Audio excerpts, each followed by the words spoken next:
მოგესალმებით, ეთერშია გურიის ახალი ამბები. სტუდიაში თქვენთვის ნინო აშალომიძე მუშაობს. ევროპარლამენტის საგარეო ურთიერთობათა კომიტეტმა შესწორებით დაამტკიცა საქართველოს შესახებ ყოველწლიური ანგარიში. დოკუმენტს მხარე 55-მა ევროპარლამენტარმა დაუჭირა. 14 წინააღმდეგი იყო, 4-მა კი თავი შეიკავა. ანგარიში საქართველოს ხელისუფლების მიმართ კვლავაც მწვავე და კრიტიკულია. ოფიციალურად გამოქვეყნებულ პრეს-რელიზში ნათქვამია, რომ ანგარიშის საგარეო ურთიერთობათა კომიტეტის წევრები აცხადებენ, რომ საქართველოში 2024 წლის ოქტომბრის გაყალბებული საპარლამენტო არჩევნები იყო ევროკავშირის კანდიდატ ქვეყნებში ავტორიტარული მთავრობისკენ სვლის აშკარა გარდამტეხი მომენტი. დოკუმენტი შეიცავს მოწოდებას, რომ ჩატარდეს ახალი საპარლამენტო არჩევნები, საერთაშორისო და დამოუკიდებელი ადგილობრივი დამკვირვებლების მონიტორინგით. ვიდრე ასეთი არჩევნები არ იქნება ორგანიზებული, ევროპარლამენტის წევრები შეინარჩუნებენ საქართველოს ამჟამინდელი ერთპარტიული პარლამენტისა და პრეზიდენტის ლეგიტიმურობის არაღიარების პოლიტიკას. თუმცა ამის პარალელურად ისინი ასევე აღნიშნავენ, რომ 2025 წლის ადგილობრივი თვითმმართველობის არჩევნები საქართველოს დემოკრატიისა და პოლიტიკური პლურალიზმის მედეგობის მორიგი გამოცდა. ევროპარლამენტარები მოუწოდებენ ქვეყნის ოპოზიციას გამოიყენოს ეს შესაძლებლობა, რათა ასახოს ქართველი ხალხის ერთიანობა დემოკრატიისა და კანონის უზენაესობის მხარდაჭერაში. სამწუხაროა, რომ ამ ყოველწლიურ ანგარიშში ევროპარლამენტმა უნდა შეაფასოს არა საქართველოს როგორც კანდიდატი ქვეყნის პროგრესი, არამედ ქვეყნის უზარმაზარი უკუსვლა დემოკრატიული სახელმწიფოდან, ევროპული პარტნიორობის ქვეყნების ლიდერობიდან სასტიკ ავტოკრატიამდე. ეს არის მაგალითი, თუ როგორ შეიძლება მიიტაცოს ქვეყანა შიგნიდან პრორუსულმა მთავრობამ ყოველგვარი გასროლის გარეშე. გაყალბებული არჩევნები მმართველი პარტიის გადაწყვეტილება, დაბლოკოს ევროკავშირი, ჟურნალისტების და ოპოზიციონერი პოლიტიკოსების დაკავება, თავდასხმა ევროკავშირზე და მის წარმომადგენლებზე. ეს არის მხოლოდ ზოგიერთი იმ ფაქტებიდან, რომლებიც ნახსენებია ანგარიშში. ანგარიში მხარს უჭერს ახალ სამართლიან არჩევნებს, რეჟიმისთვის სანქციებს, ითხოვს პოლიტიკური პატიმრების გათავისუფლებას და ევროკავშირის მხარდაჭერის გადახედვას. ყურადღებას გავამახვილებ სამ ძირითად პუნქტზე. ჩვენ უარყოფთ პროექტის მეხუთე პუნქტს, რომელიც ითხოვს პირად სანქციებს წინასწარი სასამართლო პროცესის გარეშე, რითაც არღვევს კანონის უზენაესობის ფუნდამენტურ პრინციპებს და ინდივიდუალურ უფლებებს.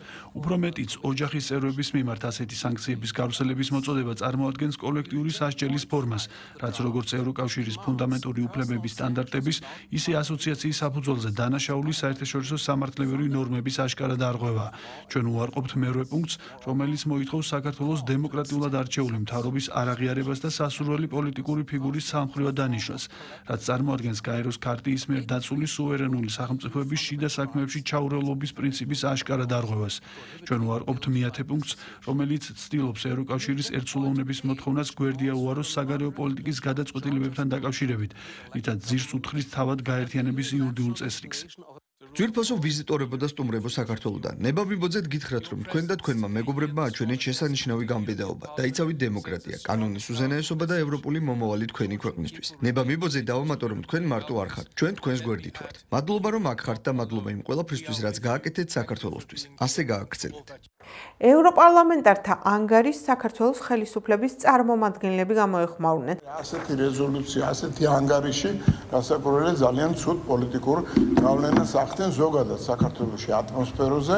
ამოცანა ეგ არის, რომ საზოგადოების გარკვეული ნაწილი დააწმუნონ იმაში, რომ სწორედ საქართველოს ხელისუფლებაა, ვინც ეს მოძრაობა ევროკავშირისაკენ, ევროსტრუქტურებისაკენ შეწყვიტა, არა და ვითარება აბსოლუტურად განსხვავდება იმ ეგრეთ წოდებული რეალობისაგან, რომელიც უნდათ რომ საზოგადოებას მიაწოდონ პროპაგანდისტებმა, ექსტრემისტმა პროპაგანდისტებმა. სწორედ ის ფინანსდება, ის არასამთავრობო ორგანიზაციები, ის პოლიტიკური აქციები, რომელსაც სწორედ მიზნად დაუსახავთ გარკვეული დაძაბულობის შექმნა საქართველოს. ასოციაცია გურიას ისრაელის ელჩი ჰადას მეიცადი, მაშავ საქართველოს ხელმძღვანელი გიორგი შხენტი და მაშავ შალომ კლუბ გურიას დირექტორი ზაურ ოსეფაიშვილი სტუმრობდნენ. ასოციაცია გურიაში ისრაელის ელჩ ორგანიზაციის საქმიანობა, მიმდინარე პროგრამები ასოციაციის ხელმძღვანელმა რომან ლომაძემ გააცნო. იქვე მხარეები სამომავლოდ თანამშრომლობაზე შეთანხმდნენ. ისრაელის ელჩი ბენეფიციარებს გაიცნო. ნახა ყველა ის აქტიობა თუ საგაკვეთილო პროცესი, რომელიც ასოციაცია გურიაში მიმდინარეობს. ცოტა ხნის წინ პროექტის ჩვენ ერთად ვართ ფარგლებში დღის ცენტრი შეზღუდული შესაძლებლობების მქონე პირთათვის ახალი ინვენტარითა და კომპიუტერული ტექნიკით აღიჭურვა. პროექტი განახორციელა მაშავ შალომ კლუბ გურია, ისრაელის საერთაშორისო სააგენტო, მაშავისა და ისრაელის საელჩოს მხარდაჭერით. შეხვედრის ბოლოს ჰადას მეიცაც ასოციაცია გურიას წევრებმა სახელდახელოდ მომზადებული კონცერტი წარუდგინეს და მათი შემოქმედებითი მხარე აჩვენეს.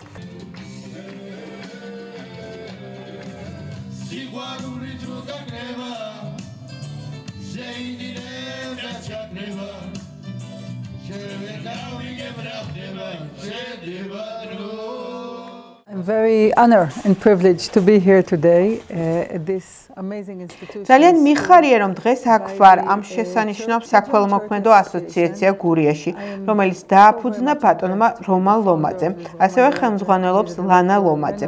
აღფრთოვანებული ვარ პერსონალით და პატივი მქონდა შევხვედროდი შესანიშნავ ბენეფიციარებს, საყვარელ ბავშვებს, რომლებიც სავსე არიან ნიჭიერებით. მოხარული ვარ რომ ისრაელის სახელმწიფომ ჩვენი დამხმარე სააგენტო საშუალებით შეძლო და შემოიტანა სხვადასხვა აღჭურვილობა. ამ პროექტის საშუალებით მცირე წვლილი შევიტანეთ ამ მნიშვნელოვან მიზანში. მოგეხსენებათ გასულ კვირას ყველამ აღნიშნეთ ბავშვთა უფლებების დაცვის დღე და ყველა ბავშვი იმსახურებს განათლებას, მეგობრობასა და ჯანმრთელობას. მადლობელი ვარ, რომ შევძელით წვლილი შეგვეტანა და ნიყავით ამ მნიშვნელოვანი პროექტის მონაწილე. ყველას დიდ მადლობას მოვახსენებ, ვინც ამ ბავშვებს ცხოვრებას ულამაზებს. მე მადლობას ვუხდი ისრაელის ელჩს ბატონ ხადას, მაშავის დირექტორს ბატონ გიორგი ჟღენს. მადლობას ვუხდი ყველა იმ ადამიანს, რომელიც მონაწილეობას ხმულობს, რომ ამ ბავშვებს ნორმალური ცხოვრება ჰქონდათ და ადაპტირებული იყვნენ საზოგადოებასთან. ეს ერთი პატარა პროექტია, რომელიც შალომ კლუბ გურიამ გააკეთა. აქ როგორც ქალბატონმა ელჩმა ბრძანა, მომავალშიც გაგრძელდება პროექტები და ძალიან სასიამოვნოა. ალბათ სხვადასხვა საელჩოებიც ჩაერთვებიან კიდე და საბოლოო ვარიანტში ეს ლამაზი ცენტრი უფრო გალამაზდება, უფრო ბევრი ბავშვები იქნება და უფრო წარმატებულები იქნებიან და საზოგადოებაში ადაპტირდებიან. ძალიან ემოციური და შთაბეჭდილებებით სავსე დღე გქონდა დღეს. ჩვენთან სტუმრად იმყოფებოდა ისრაელის ელჩი საქართველოში, მაშავის საქართველოს და შალომ კლუბის ხელმძღვანელთან ერთად. ძალიან დიდი მადლობა მინდა გადაუხადო მათ იმ მხარდაჭერისთვის, იმ თანადგომისთვის, რომელსაც ჩვენი ორგანიზაციის მიმართ იჩენენ. დღევანდელი დღეც მათი სტუმრობაც სწორედ ამის საწინდარია.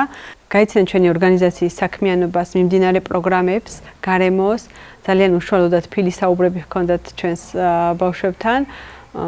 მინდა ძალიან დიდი მადლობა გადაუხადო მათ იმ მხარდაჭერისთვის, რასაც ჩვენი ორგანიზაციის მიმართ იჩენენ და როგორც ქალბატონმა ელჩმა აღნიშნა, ჩვენი ურთიერთობები გაგრძელდება სამომავლოდაც, რისთვისაც კიდევ ერთხელ ძალიან დიდ მადლობას ვუხდი მათ.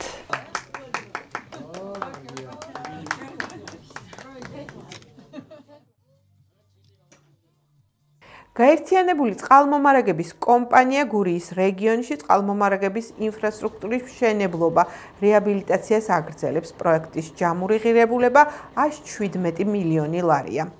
ოზურგეთისა და ლანჩხუთის მუნიციპალიტეტებში მიმდინარე პროექტებს გურიის მხარეში სახელმწიფო რწმუნებული გიორგი ხურჯუმელიძე კომპანიის დირექტორთან და ადგილობრივი თვითმმართველობის ხელმძღვანელ პირებთან ერთად ადგილზე გაიცნო. ქალაქ ლანჩხუთში აქტიურად მიმდინარეობს წყლის კომუნიკაციების რეაბილიტაცია და ახალის მოწყობა.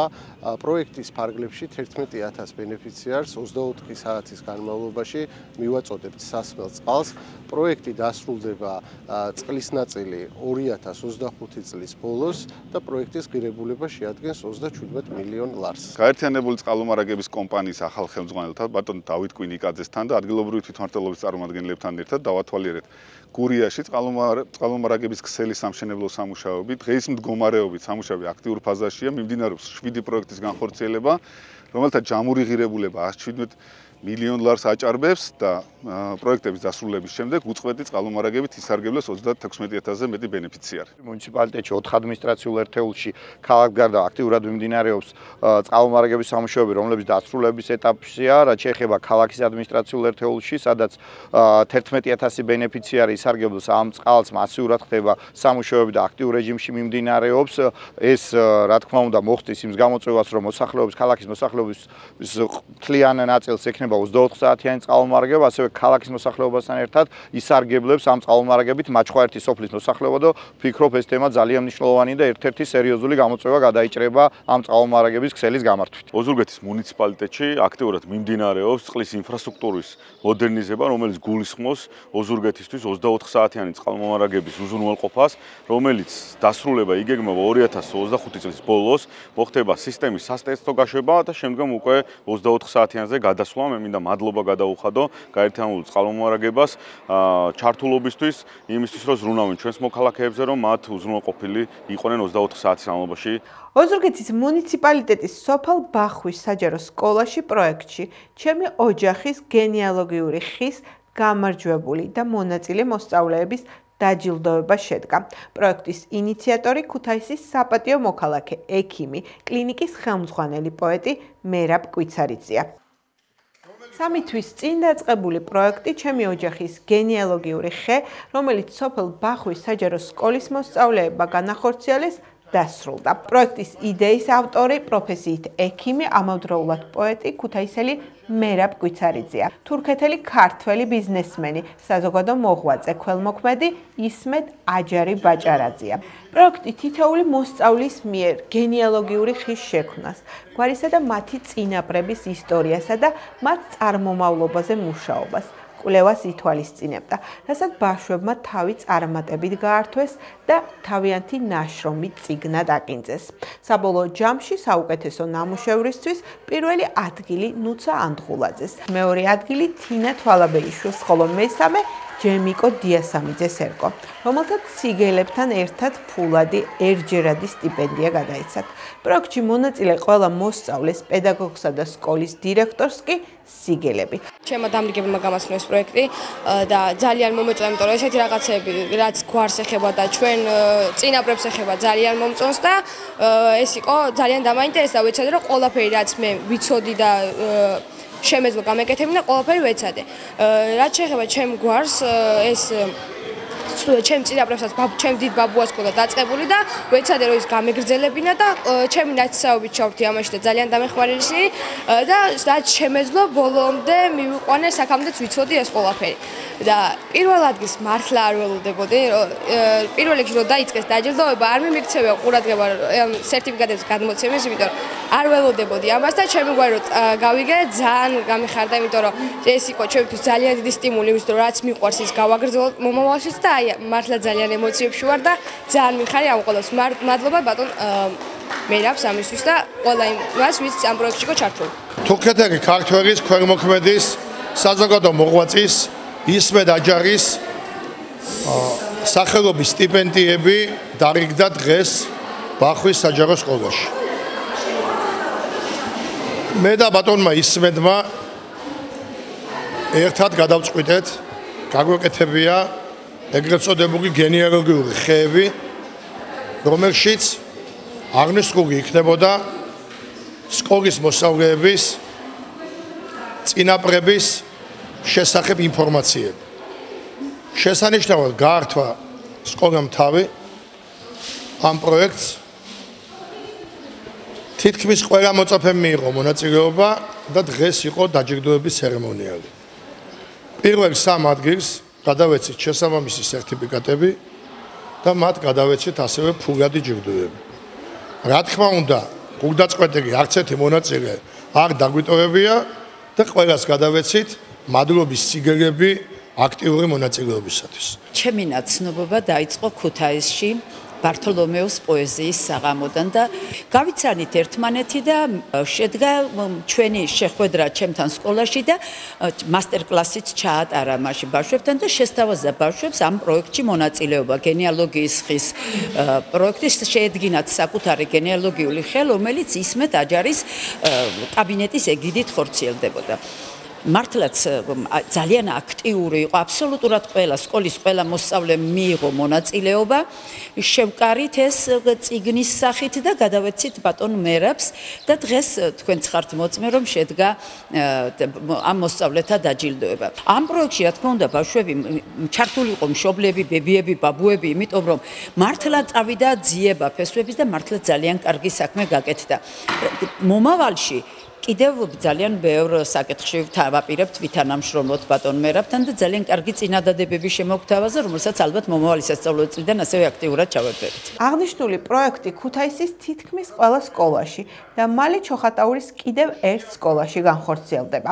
მერაბ კვიცარიძესთან ერთად პროექტის მხარდამჭერები და იდეის გამზიარებლები თურქეთში ქართული სათვისტომოს დედაენის პედაგოგი მერი დიასამიძე და მწერალი თამარ ხოზრევანიძეა. პოლიციამ თბილისსა და რეგიონებში უკანონო ცეცხლსასროლი იარაღები და საბრძოლო მასალა ამოიღო. დაკავებულია 10 პირი. შინაგან საქმეთა სამინისტროს საპატრულო პოლიციის თბილისის, აჭარისა და იმერეთის პოლიციის დეპარტამენტების თანამშრომლებმა ბოლო პერიოდში ჩატარებული ოპერატიული ღონისძიებებისა და საგამოძიებო მოქმედებების შედეგად უკანონო ცეცხლსასროლი იარაღები და საბრძოლო მასალა მოიღეს. დაკავებულია 10 პირი. დანაშაულები 7 წლამდე ვადით თავისუფლების აღკვეთას ითვალისწინებს. სამართალდამცავებმა დაკავებულების პირადი საცხოვრებელი სახლებისა და ავტომობილების ჩხრეკის შედეგად ნივთკიცებად სხვადასხვა ტიპის ცეცხლსასროლი იარაღი და საბრძოლო მასალა ამოიღეს. პისტოლეტები, რევოლვერები, სანადირო თოფები, მჭიდები და ვაზნები. გამოძიება სისხლის სამართლის კოდექსის 226 მუხლის მე-4 ნაწილებით მიმდინარეობს. საქართველოს საფეხბურთო ჩემპიონატის მეოთხე ლიგის მე-10 ტურის შეხვედრა ხაშურში ივერიესა და ოზურგეთის მერცხალს შორის შედგა. თამაში ფრედ დასრულდა. ოზურგეთის მერცხალმა სტუმრად ქულა მოიპოვა. ოზურგეთელების შეხვედრის დასაწყისში დაწინაურდნენ. გოლი მე-14 წუთზე დიმიტრი ჯაფარიძემ გაიტანა.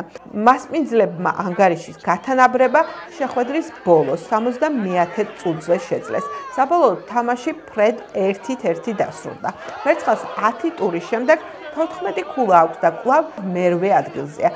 ტურში გალიდერდა ლანჩხუთის გურია, რომელმაც ალგეთი 3-0 დაამარცხა და 23 ქულით თამაშების სათავეში მოექცა. მორიგ შეხვედრას მერცხალი 7 ივნისს საკუთარ მოედანზე გამართავს და ზესტაფონს უმასპინძლებს. შეხვედრა ოზურგეთის ცენტრალურ სტადიონზე 17 საათსა და 30 წუთზე დაიწყება. რაც შეეხება გურიას, იგი სტუმრად მერანი 2-ს შეხვდება. ეს გახდა ჩემხალთ არსებული ბოლო ინფორმაცია. მე მომავალ შეხვედრამდე გემშვიდობებით, კარგად ბრძანდებოდეთ.